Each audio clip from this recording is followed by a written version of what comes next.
नमस्कार केमन आছেন सबाई सौभाग्य प्राप्ति चैनेले आपनादेर सकलके आरो एकबार अनेक अनेक स्वागत। आज आबारो चले एसेछि नतून आरेकटी भिडियो निये जेखाने अत्यंत गुरुत्वपूर्ण एकटी तथ्य आपनादेर सकलेर काछे तुले धरबो। तार आगे अवश्यई बोले राखि बंधुरा आमार चैनेलटिके लाइक करबेन, भालो लागले बंधुदेर साथे शेयर करबेन। এই সংক্রান্ত কোনো জিজ্ঞাসা থাকলে অবশ্যই কমেন্ট বক্সে এসে জিজ্ঞেস করতে পারেন। সাবস্ক্রাইব করে বেল বাটনটা প্রেস করে রাখবেন যাতে আমি যখনই নতুন কোনো ভিডিও দিই না কেন সেটা সরাসরি আপনার কাছে পৌঁছে যায়। তো চলুন বন্ধুরা ভিডিওটা শুরু করি।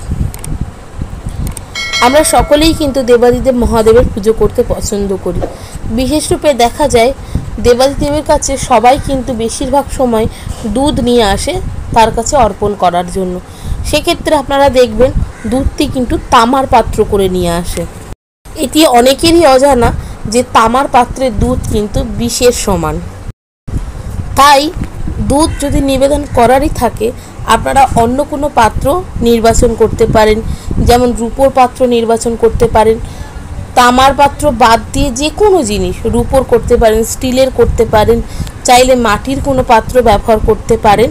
তার কারণ তামার পাত্রের দুধ যেহেতু বিষের সমান তাই তামার পাত্র করে দুধ নিয়ে এসে মহাদেবের উপরে অর্পণ করাটা কিন্তু একেবারেই উচিত নয়।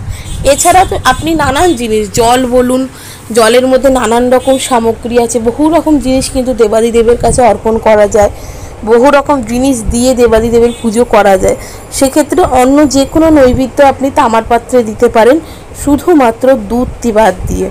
তাই চেষ্টা করবেন যে দেবাদিদেবের কাছে যখনই দুধ অর্পণ করবেন সেক্ষেত্রে তামার পাত্রটি বাদ দিয়ে অন্য যে কোনো মেটেরিয়ালের পাত্র কিন্তু আপনারা নিতে পারেন। আমার এই তথ্যটি পেয়ে আপনাদের কেমন লাগলো সেটি অবশ্যই আমাকে কমেন্ট করে জানাবেন। সুস্থ থাকবেন, ভালো থাকবেন, দেখা হবে নতুন আরেকটি ভিডিওতে।